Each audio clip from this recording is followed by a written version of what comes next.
ओम शांति। आज के बाबा के 27 तारीख के महावाक्य हैं।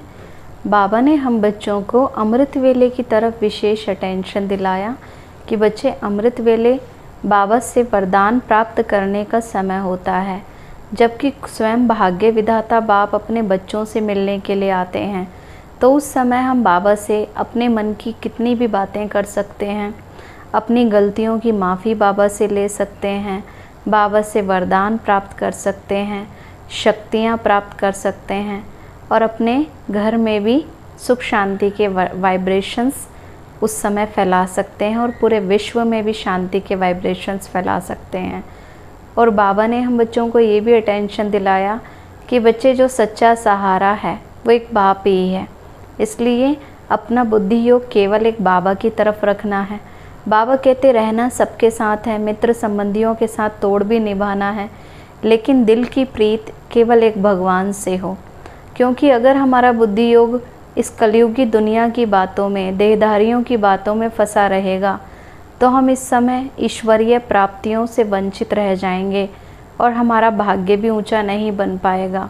इसलिए बाबा कहते हैं जितना हो सके इस संगम युग के समय को सफल करना है, भगवान से अपना बुद्धि योग जोड़ना है। आज के बाबा के 27 तारीख के महावाक्य हैं। बाबा ने कहा, मीठे बच्चे, अभी विनाश का समय बहुत समीप है। बाबा ने कहा, मीठे बच्चे, अभी विनाश का समय बहुत समीप है, इसलिए एक बाप से सच्ची प्रीत रखो, किसी देहधारी से नहीं। प्रश्न है, जिन बच्चों की प्रीत, सच्ची प्रीत एक बाप से ही होगी, उनकी निशानियाँ क्या होंगी? उत्तर है, उनका बुद्धि योग किसी भी देहधारी की तरफ जा ही नहीं सकता। बाबा कहते जिन बच्चों की सच्ची प्रीत एक बाबा से होती, उनका बुद्धि योग किसी भी देहधारी की तरफ नहीं जा सकता। वह आपस में एक दो के आशिक माशूक नहीं बनेंगे। सेकंड है, जिनकी सच्ची प्रीत है वह सदा विजयी बनते हैं। बाबा कहते हैं ना, उनको माया कितना भी हिलाने के लिए आए, लेकिन जिनकी भगवान से प्रीत है वो हमेशा विजयी बनते हैं। बाबा ने कहा, बच्चे, विजयी बनना अर्थात सतयुग का महाराजा महारानी बनना। थर्ड पॉइंट है, प्रीत बुद्धि सदा बाप के साथ सच्चे रहते हैं, कुछ भी छिपा नहीं सकते। फोर्थ पॉइंट है, रोज अमृत वेले उठ प्यार से बाप को याद करेंगे। फिफ्थ पॉइंट है, ददीची ऋषि की तरह सर्विस में हड्डियां देंगे। सिक्स्थ पॉइंट है, उनकी बुद्धि दुनियावी बातों में नहीं भटक सकती। तो बाबा ने हम बच्चों को कितनी सारी निशानियां बताई कि जिन बच्चों का बुद्धि योग बाबा के साथ होगा उनकी क्या क्या निशानियां होंगी। जिनकी सच्ची प्रीत एक बाबा से होगी, बाबा ने कहा, बच्चे, उनकी बुद्धि कहीं भी दुनियावी बातों में नहीं जाएगी, वो एक बाबा से ही सच्ची प्रीत रखेंगे, एक बाप के साथ सच्चे रहेंगे और खूब सेवा भी करेंगे। गीत है, ना वह हमसे जुदा होंगे, ना उल्फत दिल से निकलेगी, है ना। बाबा कभी अपने बच्चों से दूर नहीं जाते। बच्चे ही जब माया के संग में आ जाते हैं तो भगवान का हाथ छोड़कर चले जाते हैं। इसलिए बाबा कहते हैं, बच्चे, पक्का वादा रखना है कि बाबा का हाथ और साथ छोड़ना नहीं है, पकड़ कर रखना है। ओम शांति। यह ब्रह्मा मुख वंशावली ब्राह्मण कुलभूषण प्रतिज्ञा करते हैं ना, क्योंकि उनकी प्रीति एक बाप से जुटी हुई है कि हम बाबा से जुदा नहीं होंगे, बाबा को छोड़ करके नहीं जाएंगे। तो इस समय ब्राह्मण बच्चे ये बाबा से प्रतिज्ञा करते हैं। तुम जानते हो ना, ये अभी विनाश का समय है। बाप बच्चों को समझाते हैं कि विनाश तो होना ही है। बाबा कहते, बच्चे, आपके सोचने से, चिंता करने से विनाश तो रुकेगा नहीं, क्योंकि जब कोई चीज़ पुरानी हो जाती है तो एक ना एक समय उसका अंत भी ज़रूर होता है। तो ये कलयुगी दुनिया भी अब पुरानी हो गई है। विनाश काले जिनकी प्रीत बाप के साथ होगी वही विजय पाएंगे। बाबा कहते विजय पाएंगे, अर्थात वही सतयुग में ऊंचा पद पाएंगे जिनकी प्रीत बाबा के साथ होगी, अर्थात वही सतयुग के मालिक बनेंगे। शिव बाबा ने समझाया है, विश्व का मालिक तो राजा भी बनते हैं तो प्रजा भी बनती हैं, क्योंकि सतयुग में प्रजा भी विश्व का मालिक कहलाती है, परंतु पोजीशन में बहुत फ़र्क है। जितना तुम इस समय बाप से प्रीत रखेंगे, याद में रहेंगे, उतना ही ऊंचा पद पाएंगे। बाबा ने समझाया है, बाप की याद से तुम्हारे विकर्मों का बोझा भस्म होगा। तुम लिख सकते हो कि विनाश काले विपरीत बुद्धि विनश्यन्ति और विनाश काले प्रीत बुद्धि विजयंती। ये लिखने में कोई डर की बात ही नहीं है। बाबा कहते हैं, मैं तो खुद कहता हूँ कि उनका विनाश होगा और प्रीत बुद्धि वालों की विजय होगी।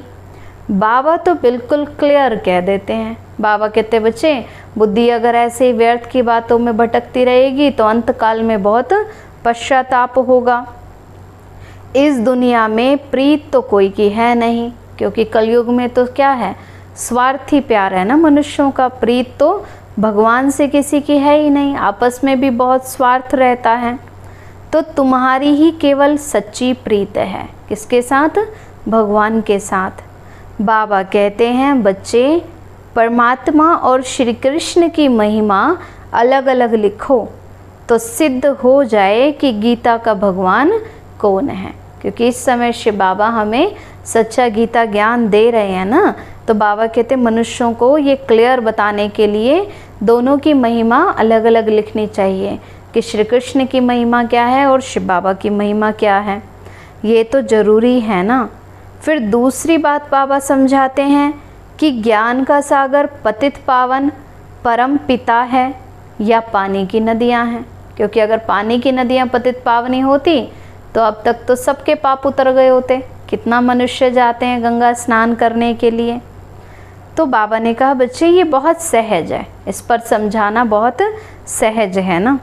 दूसरी बात बाबा कहते हैं, जब प्रदर्शनी करते हो तो सबसे पहले निमंत्रण देना चाहिए गीता पाठशाला वालों को, क्योंकि जो गीता पाठ करते हैं, गीता भागवत कथा सुनाते हैं, बाबा कहते हैं उनको भी इनवाइट करना चाहिए कि वास्तव में इस समय सच्चा गीता ज्ञान दाता तो कौन है? शिव बाबा है, जो हम बच्चों को सच्चा गीता ज्ञान दे रहे हैं।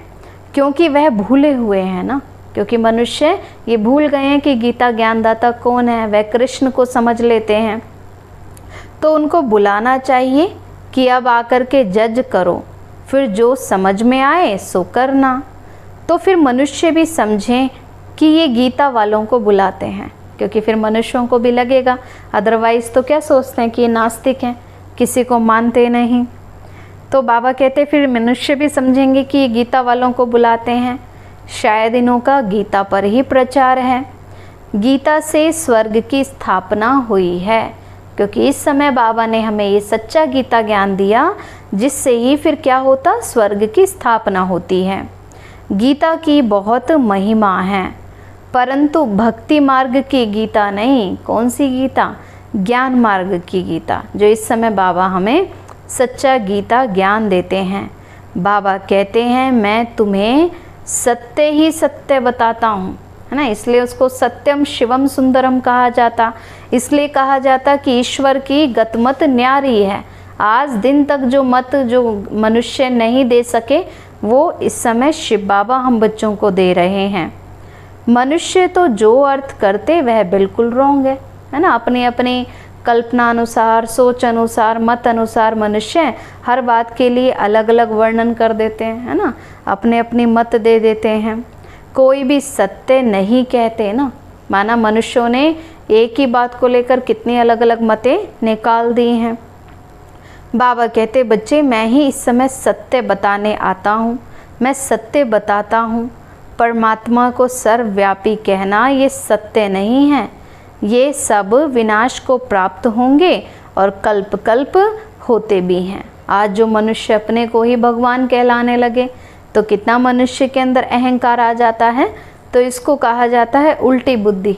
तो बाबा कहते हैं वो फिर कुछ भी पुरुषार्थ कर ही नहीं सकेंगे, बस ऐसे ही खाली हाथ ही रह जाएंगे, भाग्य बनाने से वंचित रह जाएंगे और फिर विनाश में सजाएं खा खा करके शरीर छोड़ेंगे। तो बाबा कहते हैं बच्चे, तुमको पहली पहली मुख्य बात ये समझानी चाहिए कि बाप कहते हैं इस समय मुझे याद करो तो तुम्हारे विकर्म भी विनाश होंगे। तो यूरोपवासी यादवों की तो है विनाश काले विपरीत बुद्धि, विनाश के लिए भी अच्छी तैयारियां कर रहे हैं। अब इतने इतने बॉम्ब्स मिसाइल्स बनाते रहते हैं, जानते हैं कि इससे हमारा खुद भी विनाश होना है, फिर भी क्या कर रहे हैं, विनाश के लिए अच्छी तैयारियां कर रहे हैं। परंतु पत्थर बुद्धि हैं, समझ नहीं सकते हैं। तुम भी पत्थर बुद्धि थे, अब पारस बुद्धि बनना है। पारस बुद्धि थे, फिर पत्थर बुद्धि कैसे बने, ये भी वंडर है ना। बाबा ये भी समझाते हैं कि बच्चे जन्म लेते लेते तुम किस तरह से सतयुग से कलयुग में पहुंच गए। तो पारस बुद्धि थे सतयुग में और इस समय पत्थर बुद्धि बन गए। बाप को कहा ही जाता है नॉलेजफुल मर्सीफुल, बाकी जो अपना ही कल्याण नहीं करना जानते वह फिर दूसरों का कल्याण कैसे करेंगे। जो मनुष्य अपने लिए ही समय नहीं निकालते, योग नहीं करते, पुरुषार्थ नहीं करते, सेवा नहीं करते, धारणा नहीं करते, तो फिर वो दूसरों का कल्याण कैसे करेंगे। जो नॉलेज ही धारण नहीं करते तो पद भी ऐसा ही पाते हैं। जो सर्विसेबल हैं वही ऊंचा पद पाएंगे, उनको ही बाबा प्यार भी करते हैं। बाबा कहते जो सेवाधारी बच्चे हैं वो बाबा को प्यारे भी लगते हैं। नंबरवार पुरुषार्थ अनुसार होते ही हैं। कई तो ये भी नहीं समझते कि हमारी बाप से प्रीत ही नहीं है, माना बुद्धि व्यर्थ की बातों में फंसी रहती है, कोई ना कोई भूलें करते रहते हैं, विकारों में फंसे रहते हैं, तो रियलाइज़ ही नहीं करते कि हमारी बाबा से प्रीत नहीं है, तो फिर पद भी नहीं मिलेगा। अब चाहे सगे बने व सोतेले बने, विनाश काले प्रीत बुद्धि नहीं होगी, बाप को फॉलो नहीं करेंगे तो जाकर के कम पद पाएंगे। दैवी गुण भी तो चाहिए ना, कभी झूठ नहीं बोलना चाहिए। बाप कहते हैं मैं सत्य कहता हूँ, जो मेरे से प्रीत नहीं करते तो पद भी नहीं मिलेगा। इसलिए बाबा कहते हैं एक बाप के साथ सदा सच्चा होकर के रहना है। कोई भी भूल हो बाबा को सच्चाई से बतानी है और बार बार रिपीट नहीं करनी है। तो कोशिश कर 21 जन्म का पूरा वर्षा लेना है। तो प्रदर्शनी मेले पर पहले पहले गीता पाठशाला वालों को निमंत्रण देना है। गीता पाठी तो जरूर कृष्ण को याद करते होंगे, वह समझते हैं कृष्ण ने मुरली बजाई, सरस्वती को फिर बैंजो दे दिया है, मुरली फिर कृष्ण को दे दी है। अब मनुष्य कहते हैं कि हमको अल्लाह ने पैदा किया, परंतु वह अल्लाह को जानते ही नहीं, है ना। अल्लाह कौन है? जो सबसे हाईएस्ट अथॉरिटी है, जो सबसे अलग है, सबसे प्योर सोल है। भारत की तो बात है ना, वही तो सबका पिता है, परम पिता परमात्मा है। बाबा ने कहा भारत की ही बात है, भारत में ही देवताओं का राज्य था। उन्हों के चित्र मंदिरों में पूजे जाते हैं, किनके? देवी देवताओं के। बाकी किंग्स आदि के स्टैचू तो बाहर में लगा देते हैं, जिस पर पंछी आदि किचड़ा डालते रहते हैं। बाबा कहते देवी देवताओं की मूर्तियों के लिए तो कितना आलीशान मंदिर बनाया जाता है। बाकी बाबा ने कहा आजकल के जो राजाएं हैं, जो फेमस हो जाते हैं, द्वापर कलयुग के राजा हैं, उनके तो बाहर में स्टैचू बना देते हैं, उन पर कितने पंछी आदि किचड़ा डालते रहते हैं। लक्ष्मी नारायण राधे कृष्ण आदि को तो कितना फर्स्ट क्लास जगह पर बिठाते हैं, उन्हों को महाराजा महारानी कहते हैं। किंग तो अंग्रेजी अक्षर है, कितना लाखों रुपया खर्च कर मंदिर बनाते हैं ना, क्योंकि वह महाराजा पवित्र थे। जो द्वापर कलयुग के राजा रानी है वो तो पवित्रता की पूरी धारणा करते नहीं। सतयुग त्रेता में तो क्या थी? पूरी पवित्रता थी। यथा राजा रानी तथा प्रजा सभी पूज्य हैं, तो तुम ही पूज्य और फिर पुजारी बनते हो। तो पहली बात है बाप को याद करो। बाप को याद करने का अभ्यास करने से धारणा होगी। एक के साथ प्रीत नहीं है तो फिर और के साथ लग जाती है। बाबा कहते जो मनुष्य आत्मा खाली रह जाती है। अगर भगवान से अपने को भरपूर नहीं करते, भगवान से वरदान शक्तियाँ नहीं लेते, गुणों की धारणा नहीं करते, ज्ञान की धारणा नहीं करते, तो आत्मा में खालीपन रह जाता। और जब आत्मा में खालीपन रह जाता तो वो दूसरों से एक्सपेक्ट करना शुरू कर देते हैं, उनकी बुद्धि बाहर भटकने लग जाती है। तो बाबा ने कहा बच्चे तो फिर बाप को याद नहीं करते तो बुद्धि भटकती रहती है। एक के साथ प्रीत नहीं है तो और के साथ लग जाती है। ऐसी ऐसी बच्चियां हैं जो एक दो को इतना प्यार करती हैं जो शिव बाबा को भी नहीं करती। इसलिए बाबा क्या कहते हैं, बच्चे सबके साथ मिल के रहो, है ना, स्नेह सबसे रखो, केयर सबकी करो, लेकिन दिल का स्नेह किसके साथ रहे, एक बाप के साथ रहे। शिव बाबा कहते हैं तुमको बुद्धि योग मेरे साथ लगाना है या एक दो में आशिक माशुक बन जाना है, फिर मेरे को बिल्कुल ही भूल जाते हैं। बाबा कहते देहधारियों में बुद्धि योग फंसाएंगे तो योग तो लग नहीं सकेगा, फिर बाबा को भूल जाते हैं। तुमको तो बुद्धि योग मेरे साथ जोड़ना है ना। शक्तियाँ वरदान किससे प्राप्त होंगी, बाबा से, कोई मनुष्य से तो नहीं प्राप्त हो सकेगा ना। और जन्म जन्म के लिए अपना भाग्य ऊंचा बनाना है तो बाबा कहते यही तो समय है ईश्वरीय प्राप्तियां करने का, इसमें ही मेहनत लगती है, बुद्धि टूटती ही नहीं है। बाबा देखते हैं ना बच्चों की बुद्धि देहधारियों में फंसी रहती है, शिव बाबा के बदले दिन रात एक दो को याद करते रहते हैं।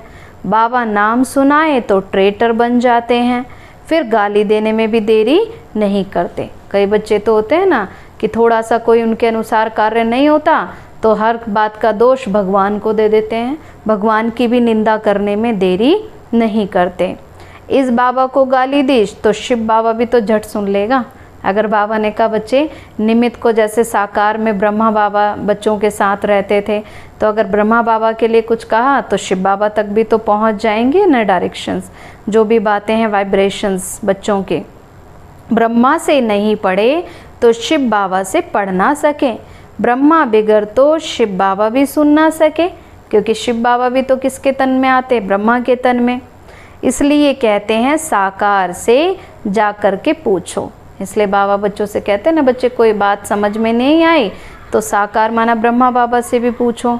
कई अच्छे अच्छे बच्चे हैं साकार को मानते ही नहीं, समझते हैं ये तो पुरुषार्थी है। पुरुषार्थी तो सब हैं, परंतु तुमको फॉलो तो माँ बाप को ही करना है ना। बाबा ने कहा फॉलो तो मम्मा बाबा को करना है, मम्मा बाबा से राय करनी चाहिए। कोई बात समझ में नहीं आती, कोई तो समझाने से समझ जाते हैं, कोई की तकदीर में नहीं है तो समझते नहीं हैं, सर्विसेबल बनते ही नहीं।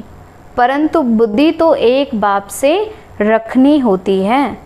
बहुत आजकल निकले हैं जो कहते हैं मेरे में ही शिव बाबा आते हैं, तो इसमें तो बड़ी संभाल चाहिए। माया की बहुत प्रवेशता होती है, जिनमें आगे श्री कृष्ण श्री नारायण आदि आते थे वो भी आज है नहीं। माना मनुष्य के अंदर देखो कितना देह अभिमान आ जाता है, कितना अहंकार बढ़ जाता है, जो अपने को ही भगवान कहलाने लग जाते हैं, अपने को ही देवता कहलाने लग जाते हैं। सिर्फ प्रवेशता से तो कुछ होता नहीं। बाप कहते हैं माम एकम याद करो, बाकी मेरे में ये आता है वह आता है ये तो सब माया ही है। मेरी याद ही नहीं होगी तो प्राप्ति क्या होगी। जब तक बाबा से सीधा योग नहीं रखेंगे तो पद कैसे पाएंगे। बाबा कहते जब तक बाबा से क्लियर कनेक्शन नहीं है, बुद्धि योग बाबा से जुड़ा हुआ नहीं है, तो पद भी कैसे पाएंगे, धारणा भी कैसे होगी।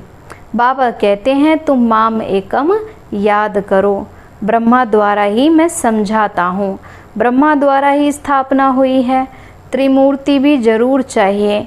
कोई तो ब्रह्मा का चित्र देख बिगड़ते हैं, कई फिर कृष्ण के 84 जन्म देखकर बिगड़ते हैं, चित्र फाड़ भी डालते हैं। इसको कहते हैं ना विनाश काले विपरीत बुद्धि। जब सत्य ज्ञान ईश्वर को दिया जाता है तो उसको समझते नहीं, क्योंकि जो भी बातें बचपन से सुनी हुई हैं उन्हीं मान्यताओं पर चलते रहते हैं। सत्य बात को हर कोई एक्सेप्ट नहीं करता ना, इसलिए कहते हैं कोटों में कोई, कोई में भी कोई होता है जो इस ईश्वरीय ज्ञान को समझ पाते हैं और उनकी ही तकदीर ऊंची बन पाती है। तो बाप बच्चों को समझाते हैं भूलो मत, सिर्फ बाप को याद करते रहो। बांधेलियों को भी रड़ियाँ नहीं मारनी है, घर में बैठे बाप को याद करती रहो। बाबा कहते बच्चे केवल बड़ी बड़ी बातें ही नहीं करनी है, लेकिन बाबा से पूरा बुद्धि योग रखना है, तो बांधेलियों को तो और ही ऊंचा पद मिल सकता है। तुम बच्चों को ज्ञान देने वाला तो एक ही ज्ञान का सागर है। स्पिरिचुअल नॉलेज एक बाबा के सिवाय कोई में है नहीं। ज्ञान का सागर एक परम पिता परमात्मा ही है, उसको ही लिबरेटर कहा जाता है। इसमें डरने की क्या बात है? बाबा कहते सत्य ज्ञान सुना रहे हैं तो इसमें डरने की तो कोई बात है नहीं। बाबा बच्चों को समझाते हैं, बच्चों को फिर औरों को समझाना है। बाप कहते बच्चे मुझे याद करो तो सदगति को पाएंगे। सतयुग में है राम राज्य, कलयुग में नहीं है। सतयुग में तो एक ही राज्य है। अब ये सब बातें तुम्हारे में भी नंबरवार हैं, जिनकी बुद्धि में धारण होती हैं। जिनको धारणा नहीं होती है तो उनको विनाश काले विपरीत बुद्धि कहेंगे, वह पद भी नहीं पा सकेंगे। विनाश तो सबका होना ही है। तो ये तुम्हारा अंतिम जन्म है। अगर तुम इसमें प्रीत नहीं रखेंगे तो पद भी नहीं मिलेगा, क्योंकि एक ईश्वर ही सच्चा सहारा है। अगर उससे प्रीत ही नहीं है तो पद भी नहीं मिलता, प्राप्ति भी नहीं हो पाती, भाग्य भी नहीं बन पाता। सच्चे दिल पर साहिब राजी होता है ना, तो दधीची ऋषि मिसल सेवा में हड्डियां देनी है। कभी कोई पर ग्रहचारी बैठती है तो नशा ही उड़ जाता है। फिर अनेक प्रकार के तूफान भी आते रहते हैं। मुख से कहते कि इससे तो लौकिक के पास चले जाएं, यहाँ तो कोई मज़ा नहीं है। बाबा कहते ये तो क्या होता है, माया की अनेक प्रकार की ग्रहचारी आती है ना, तो फिर बाबा कहते हैं बच्चे ज्ञान में भी मन नहीं लगेगा, योग में भी मन नहीं लगेगा, फिर बुद्धि दुनिया की बातों में भागती रहेगी। वहाँ तो नाटक बाइस्कोप आदि खूब हैं। जो इन बातों में हिरे हुए हैं वो फिर यहाँ ठहर ना सकें, बड़ा मुश्किल है ना। फिर समझते दुनिया में तो खूब एंटरटेनमेंट करने के साधन मिलते हैं, तो फिर उनका योग तपस्या में मन ही नहीं लगता, फिर वो बाहर की तरफ ही उनकी बुद्धि भटकती रहती है। हाँ, पुरुषार्थ से ऊंचा पद भी पा सकते हैं, खुशी में रहना चाहिए। बाबा खुद कहते हैं कि सुबह को उठकर नहीं बैठता हूँ तो मज़ा ही नहीं आता है ना। ब्रह्मा बाबा भी अपना अनुभव सुनाते हैं। लेटे रहने से तो कभी कभी झुटका आ जाएगा, उठकर बैठने से अच्छी पॉइंट्स निकलती हैं, बड़ा मज़ा भी आता है। अभी तो बाकी दिन ही बहुत थोड़े हैं। बाबा कहते अब तो विनाश भी पास आ रहा है, थोड़े ही दिन हैं। हम विश्व की बादशाही ले रहे हैं बाप से, यही बैठ याद करें तो खुशी का पारा चढ़े।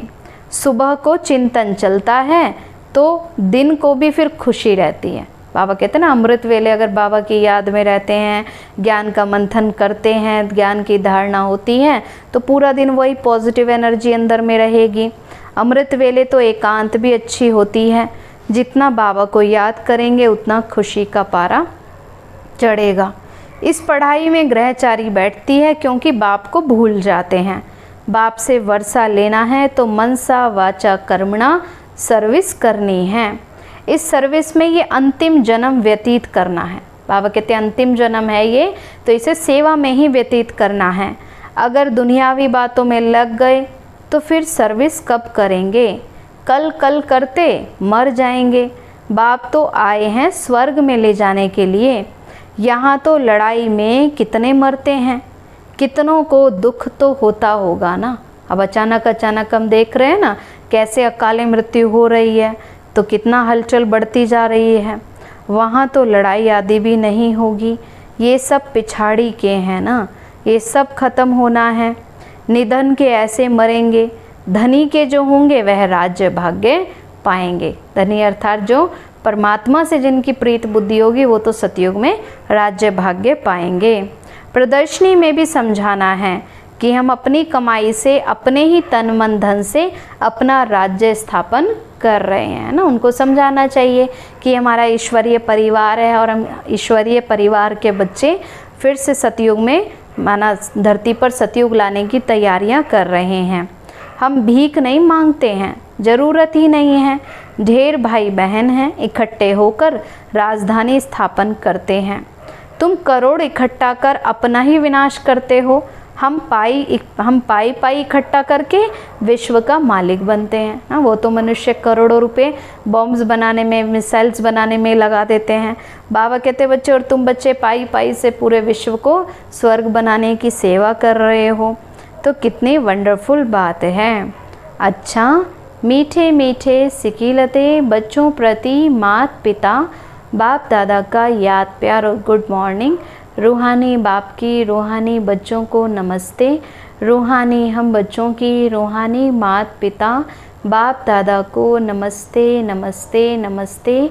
बाबा नमस्ते। सदा रहें हंसते और हंसाते। शुक्रिया बाबा, शुक्रिया बाबा, शुक्रिया बाबा। फिर धारणा के लिए मुख्य सार हैं।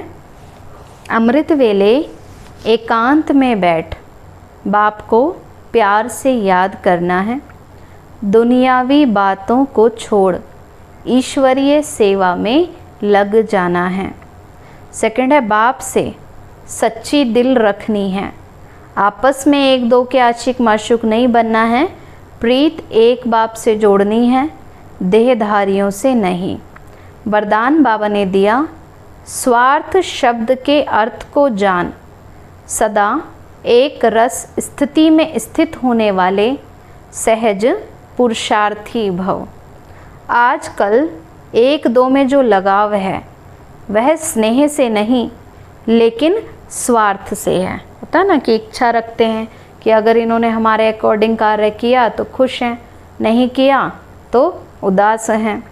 स्वार्थ के कारण लगाव है और लगाव के कारण न्यारे नहीं बन सकते। इसलिए स्वार्थ शब्द के अर्थ में स्थित हो जाओ ना। बाबा ने क्या बताया, स्वार्थ अर्थात स्वयं के अर्थ में। और हम कौन हैं? हम एक चेतना शक्ति आत्मा हैं। अर्थात पहले स्वयं के रथ को ही स्वाहा करो, माना इस शरीर रूपी रथ से बुद्धि योग हटाओ। ये स्वार्थ गया तो न्यारे बन ही जाएंगे। इस एक शब्द के अर्थ को जानने से सदा एक के और एक रस बन जाएंगे। यही सहज पुरुषार्थ है। इसलिए बाबा कहते बच्चे, एक बल, एक भरोसा, एक की याद ना। इस बाबा कहते शरीर रूपी रथ से बुद्धि योग हटाकर स्वयं की स्थिति में स्थित होना है कि मैं एक शुद्ध पवित्र आत्मा हूँ। स्लोगन बाबा ने दिया, फरिश्ता रूप में रहने से कोई भी विघ्न अपना प्रभाव डाल ही नहीं सकता। क्योंकि विघ्न क्या है, इस दुनिया से आते हैं। ये दुनिया क्या है, बाबा कहते नीचे हैं और फरिश्ते सदा ऊपर रहते हैं। तो बाबा कहते जब फरिश्ता रूप स्थिति में स्थित रहेंगे तो कोई भी विघ्न अपना प्रभाव डाल ही नहीं सकता। अच्छा, ओम शांति, ओम शांति, ओम शांति।